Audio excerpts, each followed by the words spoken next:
Terima kasih Ustazah membawakan tajuk ini, satu ilmu yang cukup baik untuk para suami. Bila kita bercakap mengenai dengan para suami, artinya kaum lelaki lah, walaupun yang bujang masa ini kerana akan bakal menjadi suami, bukan jadi bapa. Jadi, silakan Tuan Haji. Jadi mungkin pada bahagian pertama kita telah tajuk ini telah disentuh oleh Ustazah menjelaskan bahawa amaran Allah kepada para suami berhubung dengan layanan baik terhadap kaum wanita yang isteri. Jadi bagaimana pula amaran ataupun peringatan Allah kepada para suami berhubung dengan ekonomi. Ini penting nih. Jangan kata orang kalau tidak ada bukan kasih sayang saja ya. Kalau tidak ekonomi tidak kukuh, kadang-kadang rumah tangga juga jadi runtuh nih. Bagaimana ni Ustaz Zahia? Seolah-olah macam marah pada saya. Bukan marah. Sama-sama kita ingat. Ini seronok kuliah ya Tuan Haji ya. Bergurau saya. Silakan Ustazah. Silakan Ustazah. Terima kasih Encik Daud dan Encik Rashimah. Bismillahirrahmanirrahim. Alhamdulillahirrabbilalamin. Wassalatu wassalamu ala asyrafil mursalin Sayyidina Muhammad wa ala alihi wa sahbihi ajma'in. Encik Daud dan Encik Rashimah dan auda penonton yang saya hormati, Assalamualaikum warahmatullahi wabarakatuh. Jadi kalau dulu kita katakan amaran Allah kepada atau peringatan Allah kepada kaum lelaki supaya mereka itu melayan isteri dengan baik ya. Dan hari ini kita akan bawa lagi dari segi ekonomi. Bila kita sebut ekonomi, nafkah lah ya. Mahar, kalau mahar ni jarang je masalah lah. Memang jelaskan. Kalau berhutang pun sekejap saja, betul jelaskan. Tapi ini kita akan menyentuh mengenai nafkah. Jadi peringatan dalam surah At-Talaq ayat 7 firman Allah yang berbunyi a'udzubillahi minasyaitonirrajim liyunfiq zu sa'atin min sa'atihi wa man qudira 'alaihi rizquhu falyunfiq mimma ataahu Allah la yukallifullahu nafsan illa ma ataha. Terjemahannya, hendaklah orang yang mampu itu memberi memberi nafkah menurut kemampuannya, dan orang yang disempitkan rezekinya itu tidak mampu memberi nafkah dari harta yang diberikan Allah kepadanya. Sesungguhnya Allah tidak membeban melainkan sekadar apa yang telah diberikan Allah kepadanya. Itu ayat Quran. Jadi apabila firman Allah ini wajib dipatuhi oleh para suami. Selalunya masalah nafkah ni selalu jadi kekeliruan terutama bagi pihak isteri. Kadang-kadang mereka ni mengatakan nafkah itu adalah uang tunai.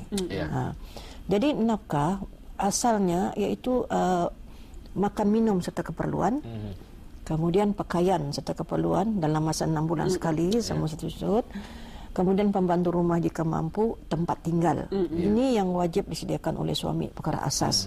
Jadi bila kita katakan nafkah makan minum, ada orang menganggap itu senang saja Ustazah. Sekarang nasi katuk kan ada murah. Kalau tiap hari ni sekatuk saja kan.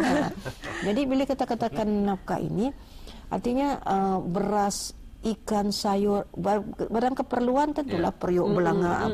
Jadi masuklah ke dapur. Terutama bagi mereka yang belum atau baru berumah tangga atau belum berumah tangga, coba masuk ke dapur. Apa dalam peti sejuk, apa yang bergantung, itulah yang akan disediakan. Nah, kemudian kadang-kadang para isteri ini beranggapan wang tunai itu mesti. Walaupun suami itu sudah menyediakan barang dapur, mungkin ada para lelaki menyediakan untuk sebulan punya persediaan makan barang tin, telurnya, semua itu sudah cukup untuk sebulan. Tetapi bagi isteri merasakan itu belum cukup. Saya mau uang tunai juga. Jadi dalam hal ini bincanglah dengan suami. Jadi para suami janganlah beranggapan ini sudah cukup. Jadi kadang-kadang ketaisan liur isteri itu tidak dapat dipahami oleh suami. Kadang-kadang terutama bagi isteri yang mengandung ni pelik-pelik ketaisannya. Kadang-kadang samboi. Bagi lelaki mereka tidak minat makan samboi ni. Kadang-kadang buah. Suami belikan buah pisang. Kata isteri, saya tes liur, dia akan makan buah limau. Sama je tu buah je tu namanya. Tentu lain ya. Jadi dalam hal ini perlulah suami itu berilah sedikit uang tunai untuk isteri itu gunakan apa ketaisan liurnya dan ketaisan liur untuk anak-anak. Nah, kemudian selain daripada itu, peringatan Allah juga seperti namanya dalam surah Taha ayat 6. A'udzubillahi minasyaitonirrajim. Askinu hudna min haitsu sakantum min wujudikum. Tempatkanlah mereka isteri-isteri kamu tempat kediaman kamu yang sesuai dengan kemampuan kamu.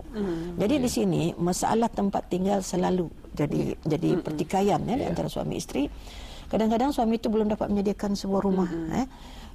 Tentulah mereka tinggal di rumah saudara, rumah keluarga. Jadi para isteri kadang-kadang tidak mau. Saya mau juga tempat keluarga saya. Kata suami, kamu mesti ikut saya di mana saya berada di situ. Jadi para suami mesti paham. Yang dimaksudkan tinggal di tempat kediaman suami yang wajib bagi isteri, yaitu rumah yang disediakan oleh suami khusus untuk mereka berdua. Bila rumah keluarga itu tolak ansur atas budi bicara. Itulah ya di antaranya peringatan mengenai dengan ekonomi tadi itu Itu dia. Ada pula kadang-kadang bila sudah timbul perkara-perkara yang indading ini berbangkit Ustazah, diungkit-ungkitnya katanya akan mengeruhkan keadaan lagi lah. Dan ada kadang-kadang para suami, minta maaf lah, para suami bila sudah bercerai-berai kadang-kadang sanggup dihalau sehingga rumah itu dikongke untuk mungkin bininya baru ke anak-anak lah tahu ke mana. Ini barangkali menyusahkan ya Ustazah. Tanggungjawab dari ini walaupun sudah bercerai masih ada tanggungjawab tu Ustazah. Ya, kewajipannya walaupun bercerai bagi bekas suami tadi menyediakan tempat tinggal untuk isteri dalam masa iddah. Kalau dia talak 1 talak 2. Tetap kalau talak 3 ia tidak disediakan, tapi jika ia mengandung wajib ia menyediakan tempat tinggal dalam masa iddah tu. Nah, kemudian tempat tinggal anak-anak dalam penjagaan bekas isteri ini juga wajib disediakan oleh bekas suami. Tidak semestinya dia menyediakan rumah itu, ia membeli rumah, tetapi mungkin melalui menyewa ataupun ia tinggal di rumah keluarganya sendiri bagi bekas isteri itu. Jadi bekas suami tidak boleh senang lenang. Keluarga kamu ada tanya. Ia mesti juga memberi wang anak-anaknya sehingga anak-anak itu dewasa bekerja, bagi lelaki, bagi anak perempuan bekerja atau ia berkahwin, baru lepas tanggungjawab. Dan saya tertarik tadi bila Ustazah mengatakan maharan ya. Maharan ini sebagai satu simbolik lah dalam Islam, karena kadang-kadang maharan ini ada yang beri duit sampai 200-300 ringgit ya.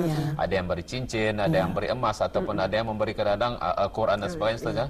Di mana jelas di sana itu ia sebagai simbolik dalam kehidupan kita ni, khususnya barangkali 200 ringgit itu kalau akan berbelanja seumur hidup memang sehari pun dah cukup 200 ringgit ya. Tapi itulah simbolik sebenarnya yang kita ni sebagai seorang suami ini akan bertanggungjawab tentang kehidupannya, bukan saja dari segi perbelanjaan kehidupan yang Ustazah tadi pakaian, tapi dari segi ibadahnya dan sebagainya, termasuk kebajikannya Ustazah.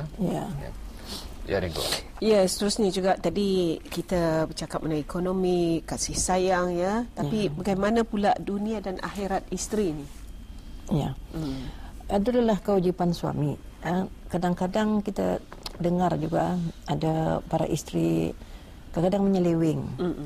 Jadi sebelum mereka itu dituduh sebagai isteri yang durhaka, nusyuz, jadi para suami mesti kaji diri sendiri dulu, setakat ini apa yang telah dilakukannya, apa didikan yang diberikan kepada isteri tadi itu.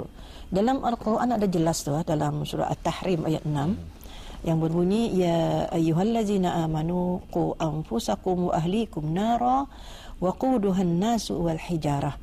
Artinya, hai orang-orang yang beriman, peliharalah dirimu dan keluargamu dari api neraka yang mana bahan bakarnya ialah daripada manusia dan batu. Dan kalau kita ingat lagi sambungan ayat itu ada maksudnya ia dijaga oleh malaikat yang keras ya, yang tidak senyum ya. Jadi di sini adalah satu perintah Allah kepada suami itu, didiklah istrimu dan anak-anakmu daripada api neraka. Jadi bila dikatakan daripada api neraka ni, segala perkara-perkara yang ma'ruf mesti didik. Misalnya ke sembahyangnya, puasanya, kemudian perkara-perkara mungkar, artinya jangan dilakukan perkara mungkar. Ini yang patut diberikan oleh suami kepada isteri, disenaraikan. Kadang-kadang ialah bagi isteri ini, saya mana tahu katanya, apalagi kalau mereka yang berkahwin misalnya yang baru meluk agama Islam, tentulah mereka ini dari segi ilmu Islam memang tidak banyak. Jadi peranan suamilah. Dan kadang-kadang suami berkata, saya sendiri pendidikan agama saya kurang. Jadi itu bukan alasan. Bila kurang, kita cari. Kita panggil guru untuk mengajar isteri dan anak-anak tadi itu. Jangan dibiarkan mereka itu dalam keadaan yang artinya tergapai-gapai. Apa yang perlu saya buat? Kadang-kadang ada juga para isteri ini bila diajar oleh suami tidak mau. Dia menganggap suami itu kita pun 25 juga. Mengajar saya sembahyang, kita pun dah sembahyang. Jadi dalam hal ini perlu juga isteri itu ingat, kita wajib mentaati suami, bukan taat kepada maksiat suami itu adalah kedudukan suami itu sebagai ketua. Selagi dia tidak mengarah kita melakukan maksiat, kita mesti taat. Yang indah baik itu jangan pelan dijadikan contoh, tetapi yang mengarahkan yang baik itu artinya buat yang baiklah. Karena kalau saya tidak silap saja, seorang suami itu seorang istri taat kepada istri, arahan istri kecuali kepada yang maksiat lah, seperti Ustaz katakan tadi. Jadi dalam perkara ini seorang istri itu juga bertanggungjawab lah, bukan artinya tunduk kepada arahan laki itu, artinya dengan perundingan yang cukup baiklah ke arah kesempurnaan dalam kehidupan. Kalau tadi Ustazah banyak menyentuh mengenai dengan amaran Allah kepada para suami, bagaimana dengan amaran Rasulullah pula kepada para suami? Ya, kalau kita melihat banyak hadis-hadis baginda yang artinya mengingatkan kepada kaum lelaki, salah satu daripadanya ialah amaran Rasulullah kepada lelaki, hati-hatilah kamu terhadap kaum wanita. Mereka itu jadikan dia tulang rusuk, dan tulang rusuk yang sebelah kiri yang paling atas, yang paling keras. Jika kamu tidak membetulkan tulang tadi itu, dia akan patah. Jika kamu biarkan, dia akan bengkok terus. Ini merupakan satu gambaran. Jika suami itu hendak membentuk istri, biarlah cara lemah lembut, tahu cara psikologinya bagaimana. Ya.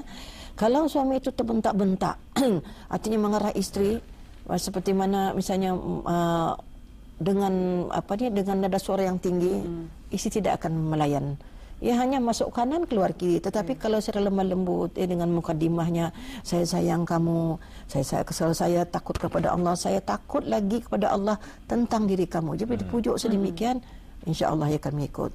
Kemudian ada lagi Rasulullah mengingatkan kepada kaum lelaki, takutlah kamu kepada Allah mengenai kaum wanita, di mana kamu mengambil mereka dengan kalimah Allah dan dihalalkan kepada kamu kemaluan mereka dengan kalimah Allah. Jadi dari sini semua kalimah Allah, mengambil kalimah Allah itu masa angkat nikah lah.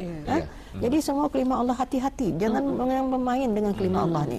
Kadang-kadang orang bersumpah demi Allah, aku sayang kau, aku setia. Tetapi apa di sebalik sumpah itu tidak betul. Jadi jangan main-mainlah dengan kalimah Allah.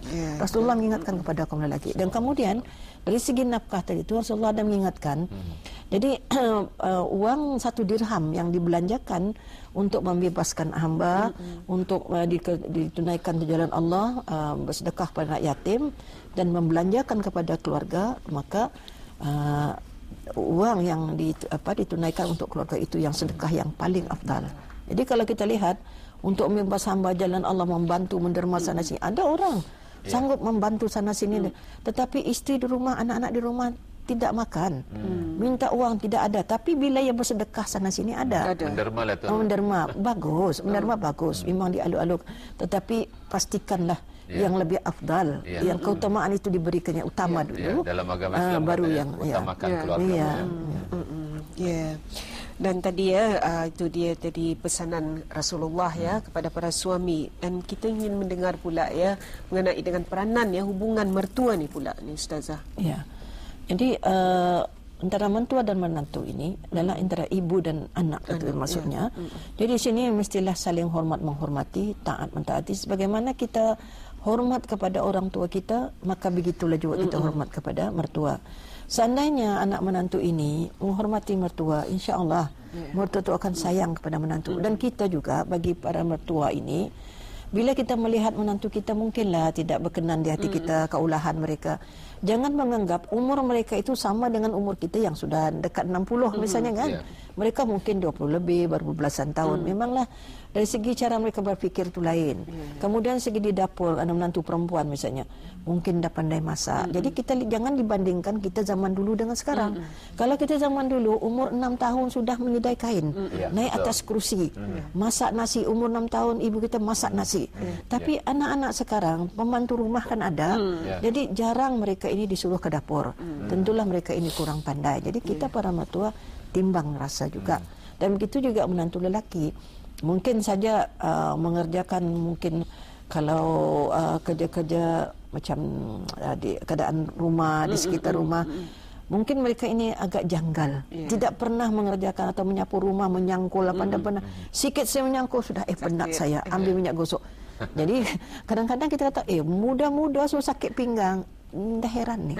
Sebab mereka ini tidak pernah bekerja keras, dia berat, asyik dengan buku. Jadi kita timbang nasihat, ajak bersama. Itu caranya. Bila ada hubungan begini, insya-Allah aman kita ada menantu dengan mertua tadi itu. Ya. Jadi apa yang perlu dilakukanlah antara suami dan isteri, bagi seorang lelaki yang bernama suami, bagi seorang wanita yang bernama isteri, dalam sama mematuhi amaran Allah dan Rasulullah kepada suami ini, Ustazah. Ya. Yang pertama, bagi suami isteri tunaikanlah janji. Sebelum berkahwin ada kan janji-janji, saya akan setia kepada kita, ada lelaki-lelaki lain dalam hidup saya, begitu juga bagi lelaki, saya akan mencintai kamu hingga akhir hayat. Jadi tunaikanlah janji itu. Kalau boleh, kalau dulu belum catatlah sekarang, simpan. Kita dalam telefon bimbit kan ada, atau Facebook kan, di mana-mana lah catat. Nah, kemudian kita praktikkanlah apa yang telah kita tunaikan. Itu adalah apa namanya kita katakan harapan seorang manusia hamba Allah. Tetapi yang lebih afdal kita berdoa kepada Allah. Ya Allah Tuhanku, aku ni sebagai pemimpin, sebagai suami, beri aku hidayat, beri aku kekuatan memimpin anak-anak dan isteriku. Sebab jadi pemimpin ni bukannya mudah. Kadang-kadang anak dengan ibu ni berpakat ni. Untuk menentang perintah bapa dan suami tadi. Dan kemudian bagi isteri begitu juga, berniat dah berdoalah selalu, ya Allah Tuhanku, aku ni seorang isteri. Jadikanlah aku isteri yang baik, yang taat. Hanya Engkau yang dapat membentuk diriku.